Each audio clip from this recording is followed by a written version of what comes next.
Hi, loves. Welcome to a new episode of AW Confidential.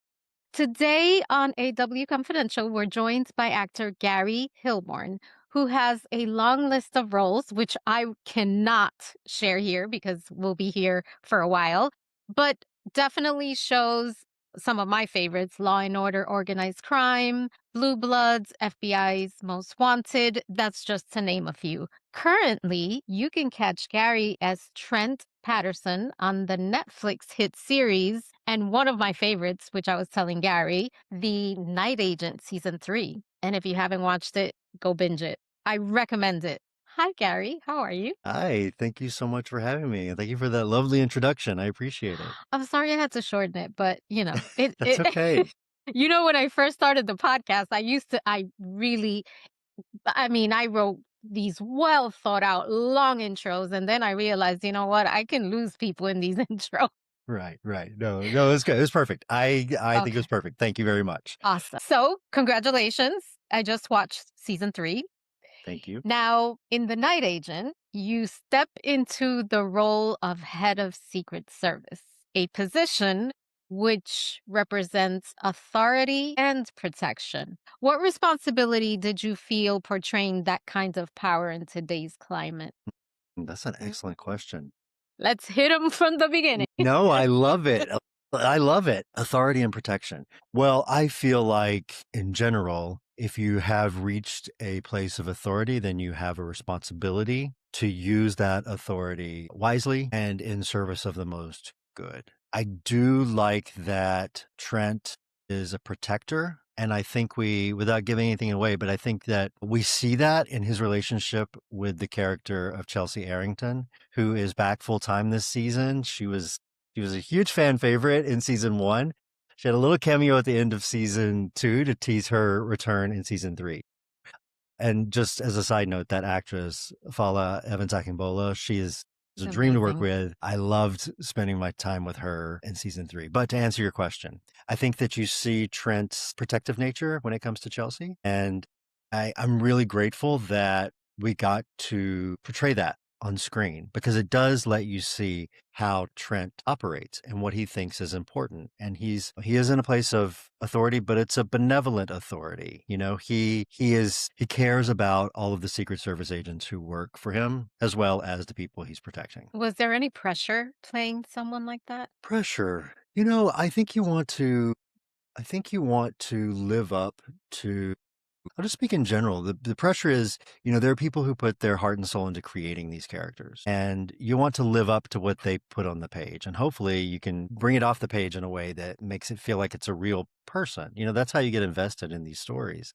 Is if you feel like you're watching somebody who has hopes, dreams, and fears, it's much easier for us to identify with them. So the Right. pressure was living up to the creator, Sean Ryan, and his amazing team of writers, living up to their ideas for the character. This is such an intricately layered story this season. Everyone's connected in ways that you find out throughout the season. And I love being a part of an ensemble. And I think that there's pressure in making sure you're not the weak link. It's such a rich story, especially this season, and our cast is just stacked with people whose names and faces you will recognize, and I want to make sure that I don't drop the ball. So it was an honor, but and it's also you feel a little like, okay, well, let's make sure that I keep Well, it you landing the story. Well, the thing was you made it so believable, and you're almost like you bring like balance to these characters because the characters, they're all so intense. I mean, from the lead to I forgot, I don't want to give it away, but what is her name? She The character named Isabel, the reporter. not the reporter, the one that worked, that she was sort of calling the shots for the Yes, night agent. yes. Um and we see what happens. So Catherine. The character's name is Catherine. Catherine, Yes. Catherine. So there's a lot of intense, and I won't even mention the others. I don't. I'm trying not to give the plot away. Yeah. Yep. So, but you sort of brought this balance. Like it was almost like this calmness to that dynamic, which I really, I don't know. I felt like it was needed because there was so much intensity. Thank you for saying that. I appreciate Yeah. that. You know, like I was saying, these ensemble stories, we're all just one part of a bigger story that's being told. And you sort of, when you have high highs, you need to have balance, you need to have low low. The goal is to create a well thought out picture for the audience. And I think I can agree with you that Trent is a voice of reason in Yes. this world. And I think that's true to his character, and I think that would be true for someone in his position. He's charged with protecting the president. He needs to be, and the first family, and a host of other people, but specifically the president and the first family. You need those are high stakes situations that you're always in. You're always on guard, and you can't manage those situations. You can't become the director of Secret Service without proving your mettle in those situations. And I think you have to be able to keep a calm head. Well, And yeah, go ahead. it's interesting because as I'm speaking to you, I Hmm. saw the 3rd season, so I saw you. I'm wondering how much of you came with the role? Like, what how much I wanna know, Oh, because okay. All even right. when I'm having this conversation with you, you're sort of soothing. You're just like, I had to bring my energy down. Not down, sort of you're calming. You have a calming effect right now. Well, thank you. I'll take that. Thank you. I talk a lot about my dad. My dad passed away in 2021. Throughout my career, I have played a lot of, I'll say, roles that have this sort of occupation, FBI, CIA, detectives, SWAT commanders. There's something about that sort of law enforcement or law enforcement adjacent path that I've just fallen into as an actor, which is great. I love those roles. And I think what I bring to it is my dad, when he retired, he was a colonel in the army. So I grew up on a military base. And so my dad was constantly in a leadership position. And when he retired, he was the chief of staff of the Louisiana National Guard, which is a big position. He's in charge of a lot of people. And I think just seeing how he went about his life, I think he was a natural fit for that. And seeing how he handled positions of authority, I think rubbed off on me a little bit. So I always feel when I'm playing a role like this, I feel close to my dad. And Thanks for so, sharing that. That yeah, thank you. Yeah. uh, Yeah, it's so I think that's what it is but to me that makes sense if that's what's coming. Was your dad sort of similar in his calm, sort of grounded nature? Was he because that's the impression I get from you for some reason. I think he was. I think overall. Now listen, don't I did t- Not you don't have he did too. I tested his patience at times, but overall, he had a very level-headed demeanor. Like, let's look at this from all angles before we have an irrational response to whatever. So Yeah, definitely, I I think see I get that, that. I see that. Thanks for sharing that. That was it helped me connect with you. Thank you so much for that. So, you've worked across the film and, and television industry. Do you think because we're talking about leadership and, grounding, and sort of level-headedness and to me, all those are powerful traits. Do you think that Hollywood's definition of a powerful man has shifted during your career? Because I found you powerful even on screen, even though you had that calmness. Power does comes to me in different versions.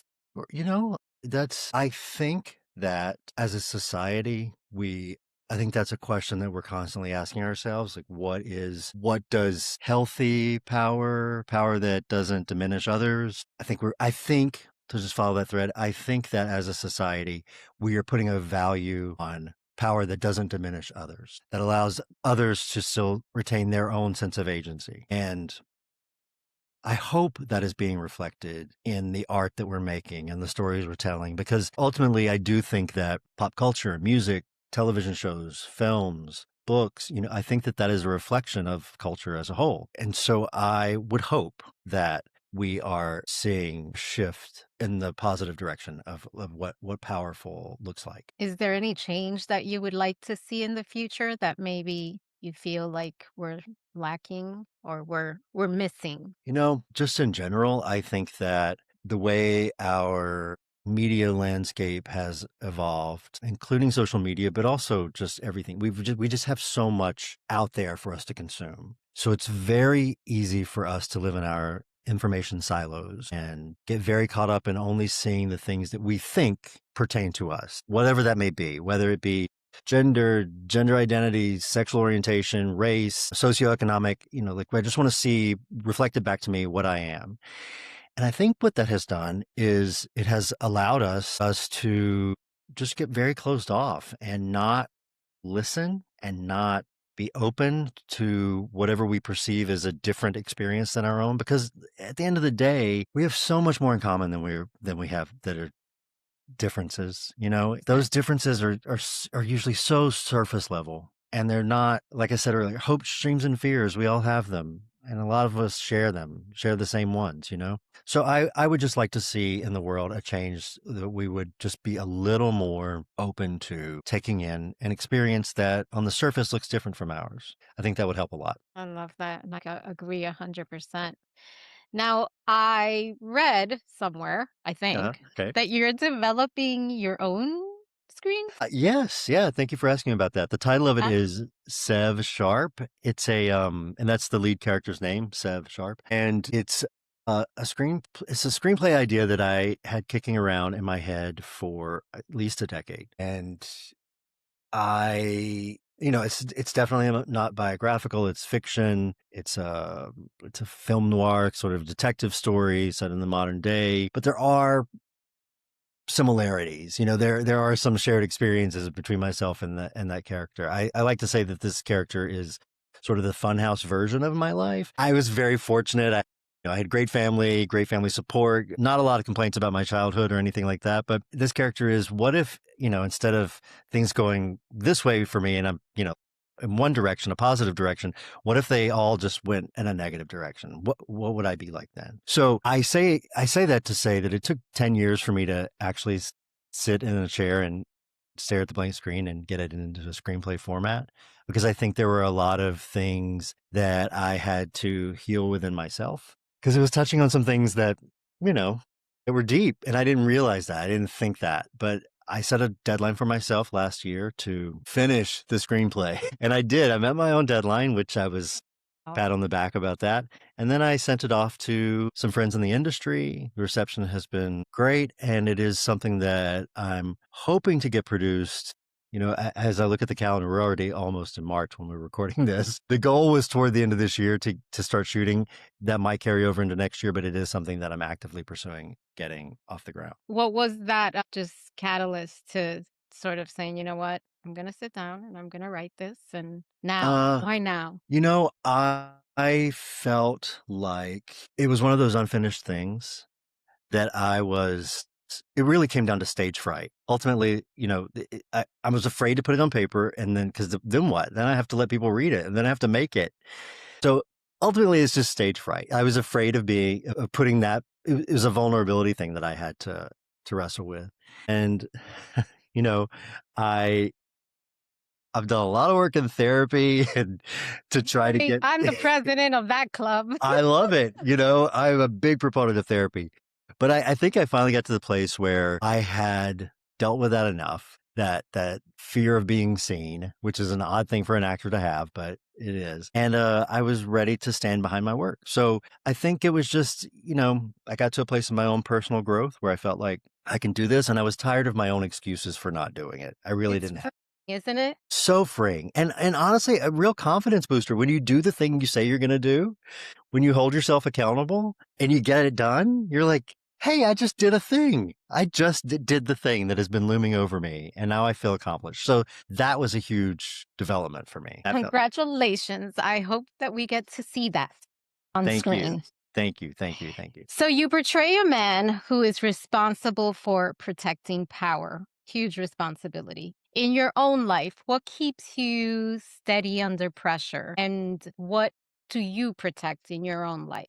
There are a few things. I protect my sobriety. That was something that was hard won, and it can be gone in a second. So that's something that I prioritize, because without that, there's nothing else can happen for me. But as a part of that and beyond that, I'm very fortunate that I have family that I consider my friends and friends that I consider my family. And I have relationships with people that go back 20, 30 years or more. And that feels like a rich life for me to have that.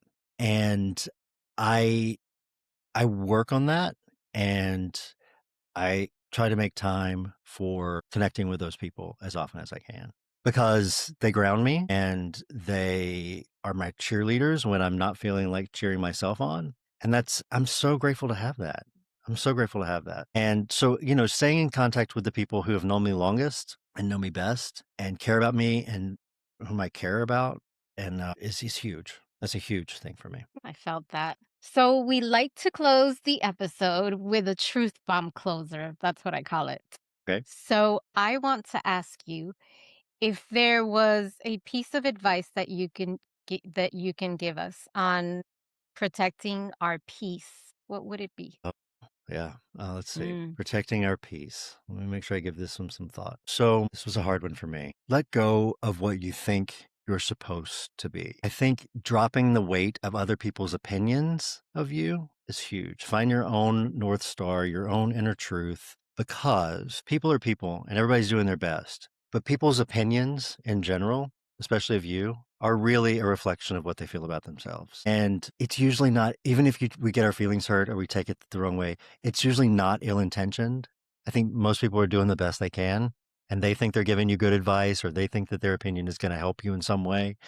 But we project our own fears onto other people. So find your own North Star and get quiet and listen to that when the world is loud. Cultivate that. Wow. Gary, thank you so I wasn't expecting this. I really wasn't. Thank you. Thank you Um so much. Thank you. Thank you for the conversation. I love this conversation. well, see, that's my gift. And I mean, you're I don't know. I believe in energy and that exchange of energy today, I needed it. So it happens that I'm recording on the third anniversary of my mom's passing. Oh, I'm so sorry. And thanks. And I don't know, you just kind of grounded me today. So thank you. Thank you for sharing. Thank you for being you. I mean, I don't know you, but I feel like you're an amazing human. So thank you. Thank you so much. And I'm sorry about your mom. She's Speaking here of, somewhere.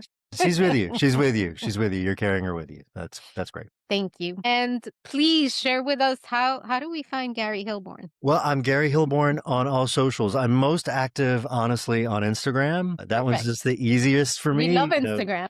Yeah, it's photos and videos, and I have a healthy. My algorithm is now very healthily artists painting and inspirational quotes. That's mostly. Man, the algorithm, I gotta tell you, so what I do is there's a certain time I set like a clock on it. At a certain time, shuts down. I don't get any notifications, nothing. It's can be a real dark hole. You have to, and we're talking about protecting your peace. Yeah. It's really hard sometimes. I get it. I get it. We just have to be mindful of it, and it is not easy to do. 100%. Well, congratulations. I look forward to seeing your film. And loves, thank you for joining us today. Remember that power isn't about the title, it's about how you carry it. If this episode spoke to you, please pass it on. And I will talk to you soon, loves. Take care.